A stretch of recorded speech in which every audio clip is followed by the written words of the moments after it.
नमस्कार दोस्तों, हम पढ़ रहे हैं स्वप्न वासव दत्ता, जो कि भास द्वारा लिखित एक नाटक है। स्वप्न वासव दत्ता का स्वप्न, यानी जो वासव दत्ता होते हैं, जो नायक होते हैं इसके, वो अपना एक स्वप्न देखते हैं। महाकवि भास का प्रसिद्ध संस्कृत नाटक है। इसमें 6 अंक है। भास के नाटकों में ये सबसे उत्कृष्ट है। क्षेमेंद्र के बृहत कथा मंजरी तथा सोमनाथ की कथा सरित सागर पर आधारित यह नाटक समग्र संस्कृत व्यंग्य के दृश्य काव्यों में आदर्श कृति माना जाता है। किसका? जो कि स्वप्न वासव दत्ता है। जो भास विचित रूपकों में ये सर्वश्रेष्ठ है। नहीं, भास के जो रूपक थे उनमें ये सर्वश्रेष्ठ है। कौन सा? वासव दत्ता वाला, स्वप्न वासव दत्ता। वस्तुतः ये भास की नाट्य कला का चूड़ान्तम निदर्शन है। ये 6 अंकों का नाटक है। ये आपका जो स्वप्न वासव दत्ता है, इसमें कितने अंक है? 6।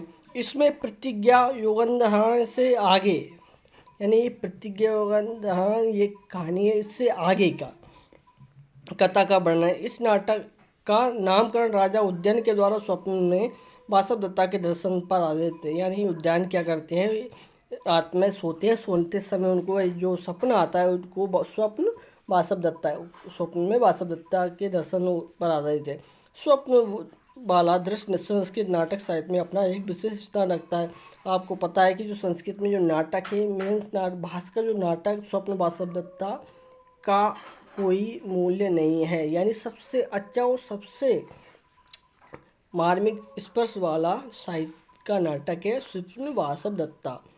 ये नाटक नाट्य कला की सर्वोत्तम प्रणीत है। वस्तुत नाटक एवं रस तीनों ही दृष्टि है उत्तम कोटि का है। नाटकीय संविधान, कर्तव्य कथन, चरित्र चित्रण, प्राकृतिक वर्णन तथा रसों का सुंदर सामंजस्य इस नाटक में पूर्ण परिपाक को प्राप्त हुए। यानी आपको पता है कि इस नाटक में की कथा वस्तु, चरित्र, सुंदरता, रसों का वर्णन बहुत ही अच्छी तरीके से बताया गया है। मानव हृदय की सूक्ष्म छोटी से छोटी भावनाओं का चित्रण इस नाटक में सर्वप्रथम देखा जा सकता है।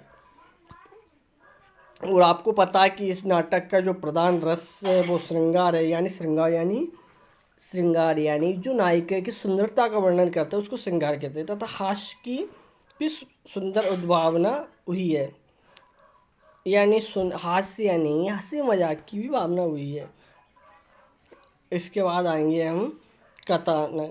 पूर्ववंशीय उद्यान वत्सराज के राजा थे। कहाँ के राजा थे? वत्सराज के राजा थे। आपको दिख रहा है। उनकी राजधानी का नाम कौसंबी था। उन्हीं दिनों अवंतिका राज्य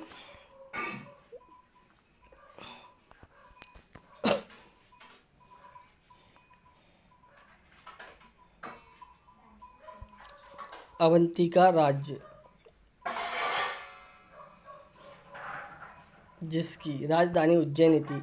उज्जैनी यानी अवंतिका राजधानी। देख रहे हैं आप। प्रदुम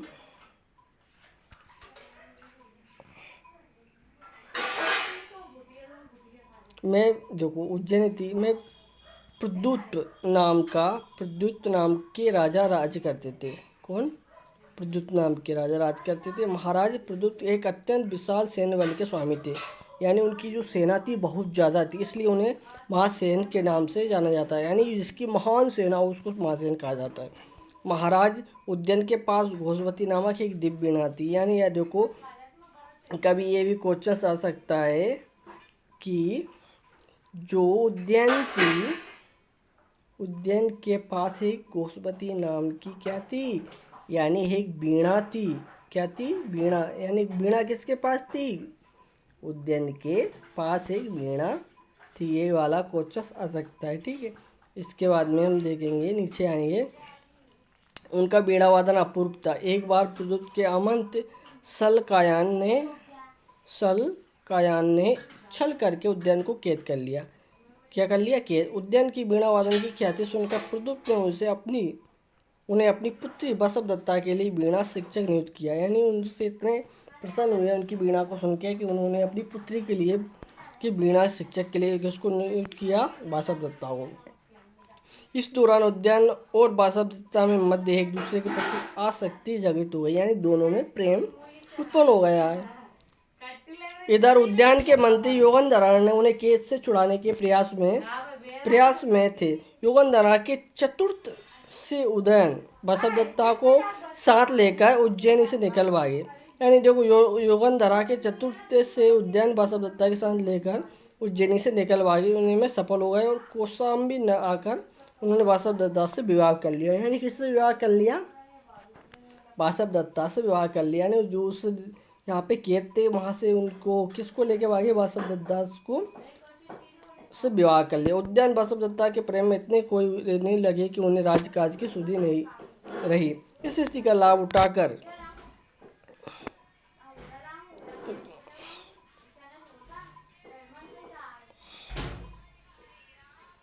देखो अपन का विवाह कहाँ पे थे, थोड़ा आउटिंग हो गया है।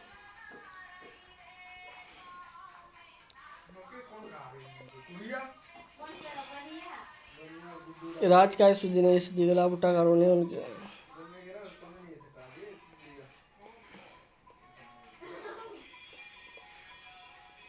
देखो एक दूसरे पे जा ये तो पढ़ लिया था। उधर उद्यान मंत्री युगंधरा उन्हें कैद से छुड़ाने के लिए प्रयास थे। युगंधरा के चतुर से उज्जैन लेकर भाग गए और कौशाम्बी आकर उन्होंने बसवदत्ता से विवाह कर लिया।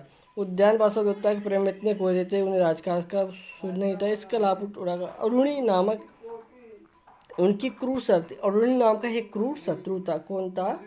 अरुणी ना, देखो ये देख रहे हैं अरुणी, अपन देख रहे हैं कौन था, ये देखिए अरुणी लिख रहा है ना, अरुणी नाम का ही क्रूर शत्रु था। ये आएगा उसका शत्रु कौन था? अरुणी।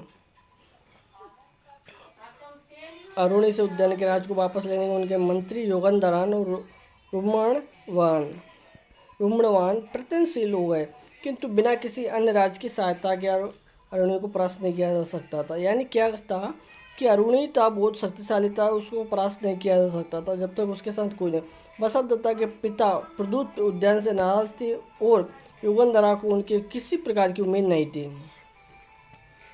युगंधरा को ज्योतिषियों के द्वारा पता चलता है कि मगध नरेश की बहन, यानी मगध एक राज्य है, कि नरेश की बहन पद्मावती का विवाह जिन नरेश से होगा वे चक्रवर्ती सम्राट हो जाएंगी। युगंधरा ने सोचा कि यदि किसी प्रकार से पद्मावती से उद्यान का विवाह हो जाए तो उद्यान को अवश्य उनका वत्स राज्य अरुणी से वापस मिल जाएगा, साथ ही वे चक्रवर्ती सम्राट भी बन जाएंगे।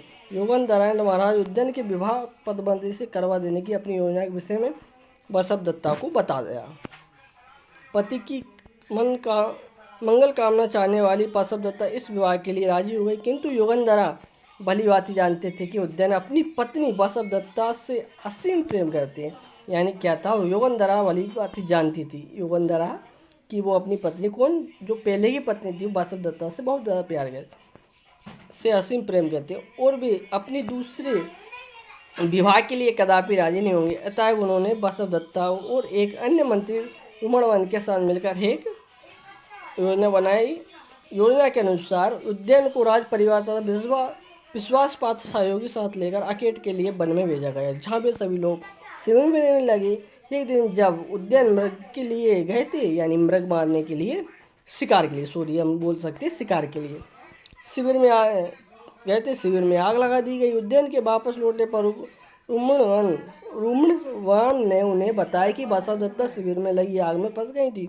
उन्हें बचाने के लिए युगंधरा वहाँ घुसे, यहाँ पर दोनों ही जल मरे। उद्यान इस समाचार से अत्यंत दुखी हुए, किंतु रुमणवान तथा अन्य अमंतों ने अनेक प्रकार से संताप न देकर उन्हें संभाला। इधर युगंधरायन बसवदत्ता को लेकर परिव्रजक के भेष में मगध राजपुत्री पद्मावती के पास पहुंच गए और प्रचंड बसवदत्ता अवंतिका को पद्मावती के पास धरोहर के रूप में रख दिया। किसके पास रख दिया? अवंतिका को पद्मावती के पास धरोहर के रूप में रख। अवंतिका पद्मावती की विशिष्ट अनुग्रह प्राप्त बन गए। उन्होंने महाराज उद्यान का गुणगान कर के पद्मावती को उनके प्रति आकर्षित कर लिया। यानी उन्होंने इतने तरीके से उनकी प्रशंसा की कि वो उनके प्रति आकर्षित हो गई।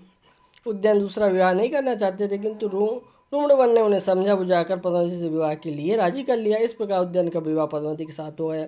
विवाह के पश्चात मगध नरेश की सहायता से उद्यान ने अरुणी पर आक्रमण किया और उसे परास्त कर दिया, अपना राज वापस ले लिया। कांपे रोहिणी पर आक्रमण करके मगध नरेश की सहायता से और अपना राज वापस ले लिया। अंत में अत्यंत नाटकीय ढंग से योगन और बसवदत्ता ने स्वयं को प्रकट कर दिया। यानी वो क्या है कि 2 बार से आ गए, उनको बता दिया कि हम अभी जिंदा है। योगन ने अपनी दृष्टा एवं दुशासन के लिए क्षमा निर्देश किया। इस नाटक के एक दृश्य में उद्यान समुद्र ग्रह में विश्राम करते रहते हैं। वे स्वप्न हा वासव दत्ता पुकारते। उसी समय अवंतिका वासव दत्ता वहाँ पहुँचती जाती है। वे उनके लटकते हुए हाथ को बिस्तर पर रखकर निकल जाती है, किंतु उसी समय उद्यान की नींद खुल जाती है। वे निश्चित ही नहीं कर पाते कि उन्होंने वासव